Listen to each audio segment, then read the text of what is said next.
used to be a person that come up here and catch a dozen fish. I caught 12 upstream at the bend. Sometimes more than a dozen. I caught 6 more down at the pine tree hole.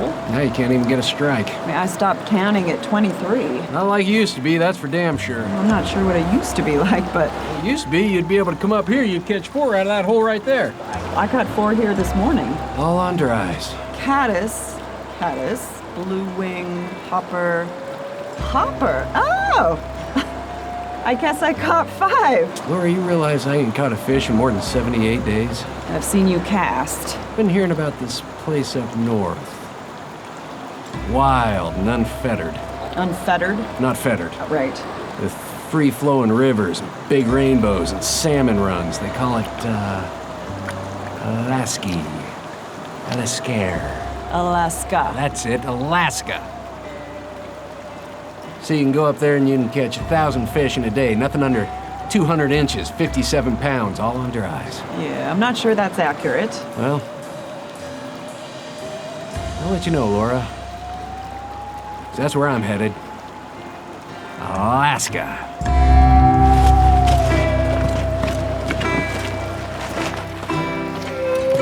Hey, Hank! Yeah? I hope you find what you're looking for in Alaska. Well, I'll write you a letter and let you know, Laura. What's a letter? It's like an email, but way slower. What's an email? It's like a text, but less convenient. Fish up north, fish up north, go up north, fish up north. Hank to Alaska, go north, the fishing's on. Hank to Alaska, go north, the fishing's on. Oh, Hank done left the Northwest in the fall of 22 with some fishy friends, and Nate Wade and his cousin Wally too. He flew coach, then caught a beaver, headed for Bristol Bay. Hank Patterson in a fishing slump, hoped soon he'd find his way up. Okay, now before we get started, I just wanted to take a couple minutes and explain the process of debarbing our hooks. Now, in catch and release fishing, it's important that we debarb the hook so that, oh God, Wally. We have an Aunt Barb. Yes, we do. It's short for Barbara. Irrelevant. No, I'm pretty sure it's Barbara. Now, we can easily remove the barb from our hook in several different ways. We can smash it down with our forceps. Hey Hank, are you sure that's a good idea? I'm pretty sure the barb is there to keep the fish hooked to the hook. Yeah, if you remove it, the fish will come off. Not true. You can catch a fish without having a barb on your hook. It may take a little bit more skill. Hank, I'm not sure you understand what a barb does. I understand it'll tear the shit out of a fish's mouth if you use one. It only takes about 2 seconds to remove one. So on a treble hook, it takes 6 seconds? In catch and release fishing, we don't use a treble hook. Do you even know what a treble hook is? Yes, It's 3 hooks. Yeah, they're a bitch to get out of a fish's mouth. which is why they're a horrible choice for catch and release fishing. Well, maybe for releasing, but they're great for the catching part. Hank, which flies have treble hooks? Wally, flies don't have treble hooks. No wonder I never catch anything. Except a buzz, am I right? You know, Hank, sometimes I think you like fishing, but not catching very much. Except a buzz, am I right?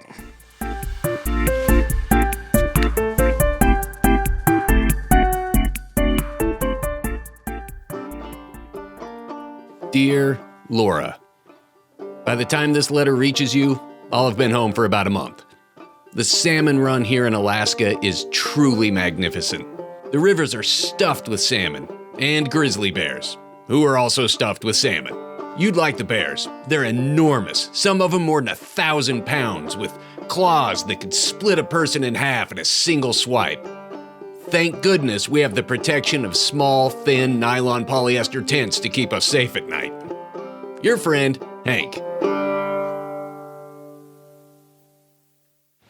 I mean, if you never try a hopper here, I mean, how are you supposed to know that a hopper is not going to work?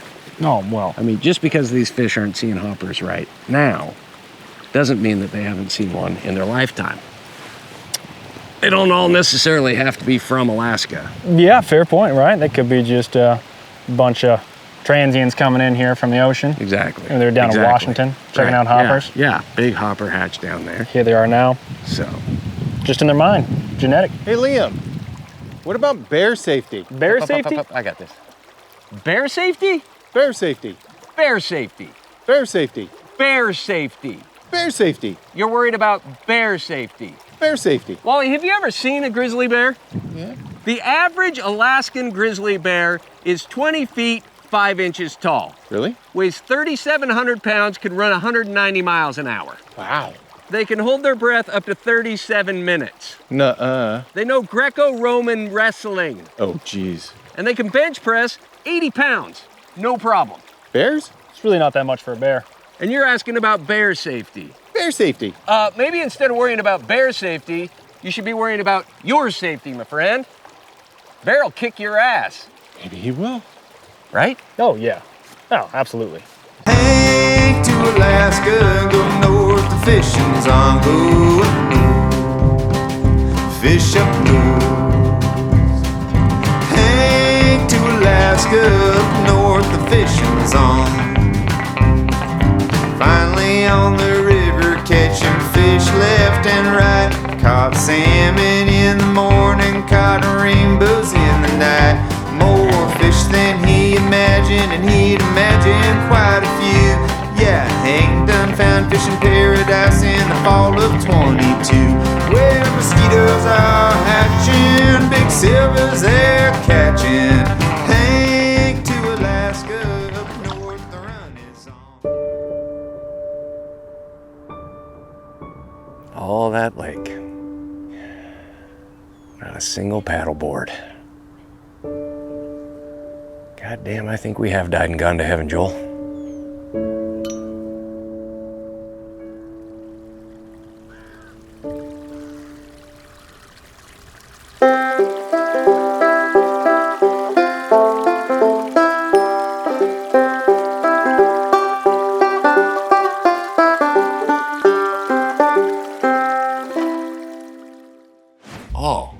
Oh yeah. Oh, that's nice. Have you guys tried this beard balm? Oh, that is not. Oh, that's tangerine. I've got the tangerine. It's like a baby's ass.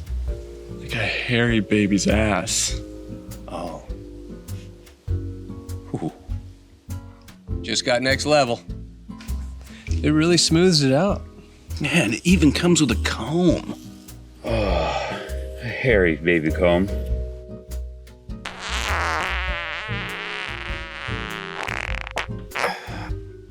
Guys, it does soften. How much you getting paid for this? You got paid? And straightens. Where mosquitoes are hatching, big rainbows they're catching.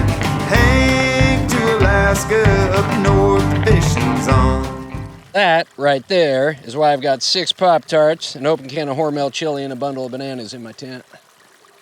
Guides told us we shouldn't have food in our tent. Oh, Beavis and Spicoli over here told Nate we're not supposed to have any food in our tent. You listen to that garbage? Yeah. Bear breaks into your tent tonight, smart guy. What's he gonna eat? Nothing. You. Because you don't have any food. I'm offering up a full picnic. Bone-in ham. I'm gonna offer him a beer.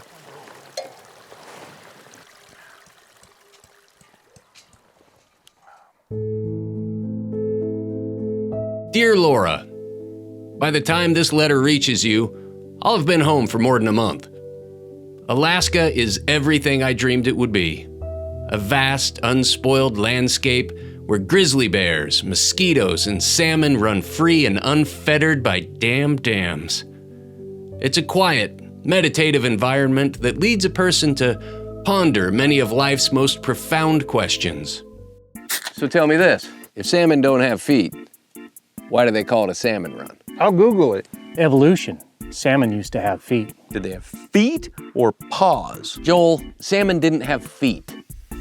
Trout had feet. I don't have any bars. I don't know about feet, but they had fur. Yeah, I read about that in college. You went to college? Yeah, but I didn't graduate. I hear you. 8 years, no degree. Does everyone realize we have no cellular service? Wait. Since when don't salmon have feet? I'd have to Google that. You can't. We don't even have Wi-Fi. Guys, how are we gonna know anything about anything without Google? Siri, do bats fart? Most salmon are anadromous, from the Greek anadromous. meaning running upward. Thus the term Salmon Run. It's Greek. It's Greek to me. Guys, we have no way to know if that's fart. Hank to Alaska, up north the fishing's on. Hank to Alaska, up north the fishing's on. Where the grizzlies are growling, the wolf packs are howling. Hank to Alaska, up north the fishing's on. Where the grizzlies are snacking and the beer cans are cracking. Hank to Alaska, up north the fishing's on. Dear Laura, it has recently come to my attention that a group of evil anti-salmon forces, stuffed shirt, fat cat money grubbers would like to dig up a portion of Bristol Bay to search for finite pebble riches to line their own greedy pockets. Salmon be damned. The thriving salmon industry be damned. Indigenous tradition be damned. These douchebags want their shiny pebbles. Laura, I write to you today to ask you to join me in calling our elected officials to demand permanent protection for Bristol Bay. Also, can you please stop by my apartment? I think I may have left my toaster oven on. Yeah, hey, is the governor available? It's Hank Patterson calling to talk about the Pebble Mine. Hello? Hello? Yeah, hello, I'm trying to get a hold of the governor. I must have gotten cut off. I was just calling to give my thoughts on this bullshit Pebble Mine thing, and Yeah, Hank Patterson. Right, correct. Hello? Me again. Look, are you hanging up on me because it's Hank Patterson, or because... Hello? Are you hanging up because I have a few choice words about this Pebble Mine and the son of a bit... Hello? Hello, cheerio, right. Ian Waterford, returning the governor's call. Right, want to call and talk about the Pebble Mine and what and by the by. Yes, it's Hank Patterson. But I just, hello? Come on! Hank, is that my sat phone? I don't know. It was in your bag, so probably. It's for emergencies only. Yeah, it is an emergency. It's $3.95 a minute. That's okay. I have to pay the bill. Corporate greed, am I right? Yeah, I wouldn't pay for that. You should check your plan. Totally. Call them guys at Cricket. Oh, yeah, hi. Hello, yeah. Tom Fat Cat Larson, CEO Money Grubber Industries, calling to chat up the governor about an election donation I want to make. Sizable. Yep. I'll hold. Hank, seriously, it's expensive. You can't put a price on protecting the habitat and the salmon, Joel. Could you just call when you get back to town? Oh, you mean could I wait till tomorrow? Yeah, I suppose I could. Thank you. Not a problem. I mean, if you want, I could just go back inside and just sit on my ass and wait until all the salmon are dead. I mean, would that work for you, Joel? If I just wait until all the salmon are extinct? That's not what I'm saying. I suppose I could just hang up and tell myself, well, I'll call tomorrow, or I'll call next week, and then not call tomorrow and forget to call next week. Or, and I'm just spitballing here, I could do the right thing and call right now and demand that our elected officials just finally get off their ass and do something about this Pebble Mine thing. I don't know. Maybe, Joel, instead of worrying about your phone bill, you could take a moment and worry about this habitat and these salmon. Seriously, Joel, check your priorities. You know, Joel, I would have just gone ahead and used my own sat phone if I'd have known you were gonna act like this. You have your own sat phone? Yeah, I wouldn't come to Alaska without bringing my own sat phone.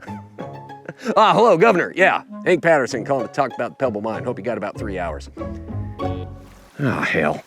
What? I need to pee. So go pee. I don't want to go out there. It's cold. Not that cold. What if there's a bear? Well, take bear spray. No, I got an idea. Are you peeing in your water bottle? No, I wouldn't pee in my own water bottle. Are you peeing in my water bottle? I'm peeing in Wally's water bottle. Oh, okay. Good night. Night. Tap, tap, tap. That right there, look at that. Tuxedo and tails. I smell it. It's nice, right? Yeah. Mm-hmm. Just like that. I'm thirsty. Can you hold that? Sure. I'll probably start with a flesh fly, though. It's a lot of rotting fish. I would. A lot of fish getting the shit kicked out of them by bears and whatnot, so I'm gonna go with that. What the hell's wrong? Tastes funny. Give it to me. It's like watered down beer. It's salty. It's like salty. Yeah. Like a little bit of a margarita in there. Yeah, yeah. I like it.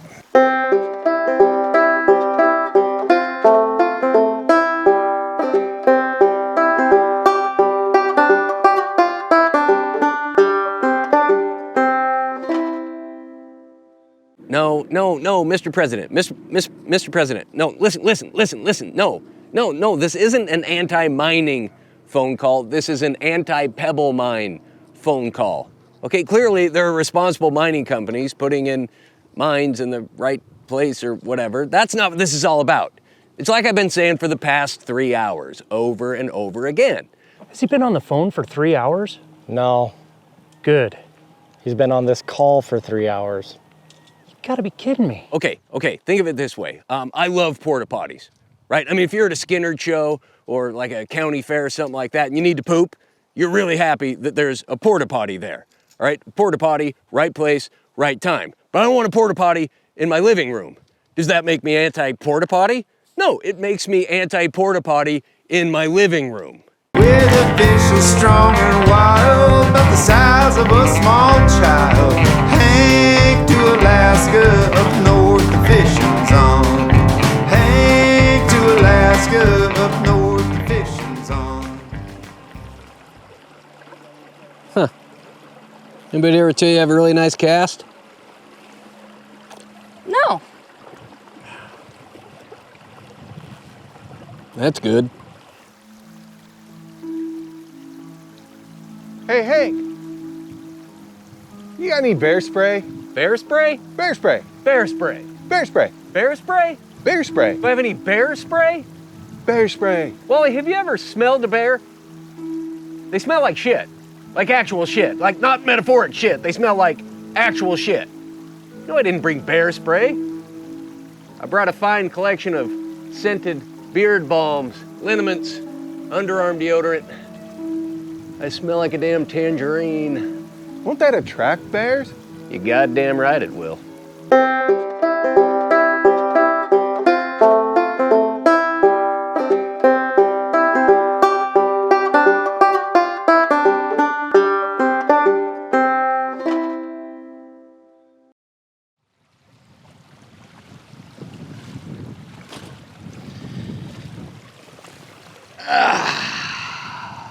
You gonna fish? Nope. I thought I'd just net the ones you catch. Oh good, you brought the net. No. No, I saw that stupid shit you tied on your line and went ahead and left the net back at camp. Hey, look at this. Look at this down here. Look at that. Some guy probably out here with his family comes out here and just takes a shit. See that? Just takes a shit and just leaves it behind. Come on, folks. Huh? Pack it in, pack it out. Leave no trace. Right? That's ridiculous. That's shameful. That's what this guy's teaching the next generation, all right? His kids see him come out here and just drop a deuce and then leave it behind. And then what?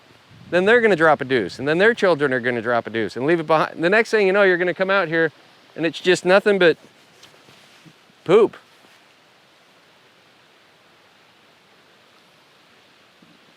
Leave no trace. It's Grizzly Bear 101, Wally, right? You never want to run away from a bear because their instincts kick in. Instinctually, they're going to see you running away from them, and they're going to be like, whoa, I better go get that guy and attack him. That's why they say to run towards a bear. Right. Because then their instincts are going to be to run away. God, you're so smart. Yeah, sort of like me with my karate. Right? Like if somebody were to try to slap me, I'm like, God, what the hell? I thought you meant No, somebody. not now. Okay. I'm just saying God, if I'm in a fight or something like that, and somebody tries to slap me, okay, God, don't. Because my instincts, you don't know what's gonna happen. The first thing I'll do is I'll block it, right? But I'm not thinking about it, right? So when I say ready, try to slap me.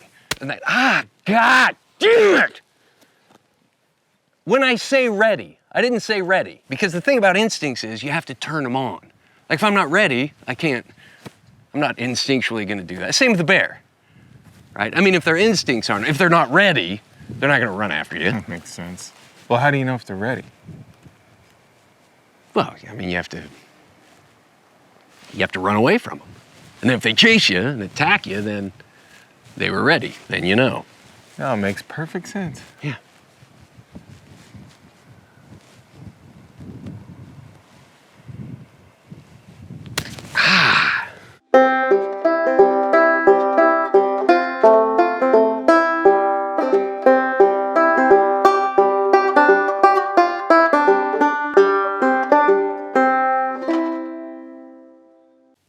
No, I couldn't agree more. Yeah. No, I'd like to call them and tell them they can take that Pebble Mine and shove it up their fat. Could we hurry it up? Oh, hey, look, I should probably hurry. It's getting a little expensive on these sat phones. Ugh. So why don't I go ahead and get a large pepperoni, do like a family-size Hawaiian, and then do you have the cheesy bread? Visa 51376000675. Name on the card is Joel Thompson. Seriously? TH. Yeah, hey, leave yourself a nice little tip. Okay, all right. You happy? No. Hate the environment. Hard to be happy when you're up there hating the environment. Where the fish is strong and wild, about the size of a small child. Hank to Alaska, up north the fishing's on. Hank to Alaska, up north the fishing's on. He turned to his fishing friends with a tear in his eye. Said, I sure do hate to leave this place, forgive me if I cry. Then he bawled like a little baby while he was casting his one last fly to the salmon of Alaska, who he'd soon have to bid goodbye. Where the grizzlies are growling, the wolves are all howling. Hank leaving Alaska, the time has come. Where mosquitoes are hatching, big rainbows they're catching, and the beers keep a-flowing, the salmon keep on growing.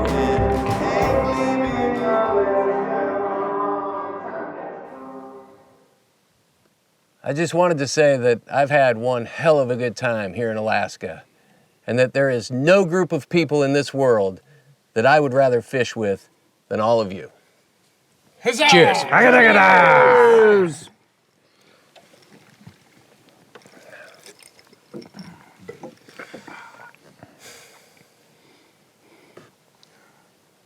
It's not true, of course. I mean, I can think of quite a few people that I'd rather fish with than all of you, but I did want to say that.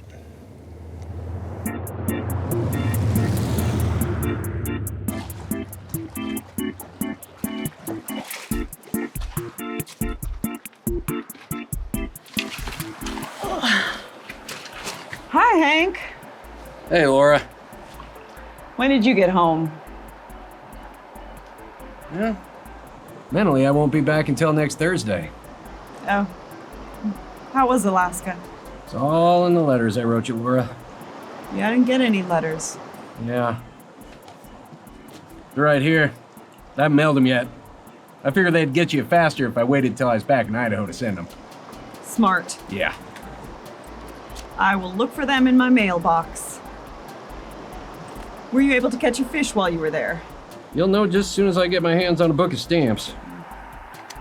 Well, I'm gonna go fish the pine tree hole. I got one more letter to write. Welcome home, Hank.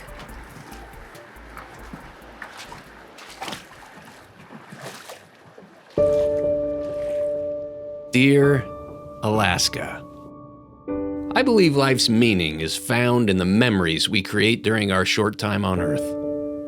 My time in your rivers and streams have gifted me a collection of memories that reflect an enviable and joyous life indeed. I am forever thankful, Alaska.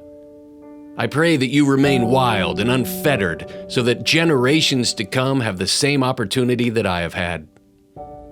The poet Robert Frost once wrote, "Nature's first green is gold, her hardest hue to hold. You, Alaska, have held that hue.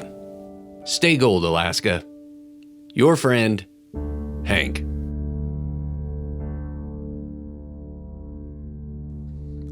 Fish up north, fish up north, go up north, fish up north. Hank to Alaska, go north, the fishing's on. Hank to Alaska, go north, the fishing's on. Oh, Hank done left the Northwest in the fall of 22 with some fishy friends, and Nate Wade and his cousin Wally too. He flew coach, then caught a beaver, headed for Bristol Bay. Hank Patterson in a fishing slump, hoped soon he'd find his way up north, fish up north, where mosquitoes are hatching, big rainbows they're catching, and the beers keep a-flowing, the salmon keep on growing. Hank leaving Alaska, the time has come, where the beers keep a-flowing, and the salmon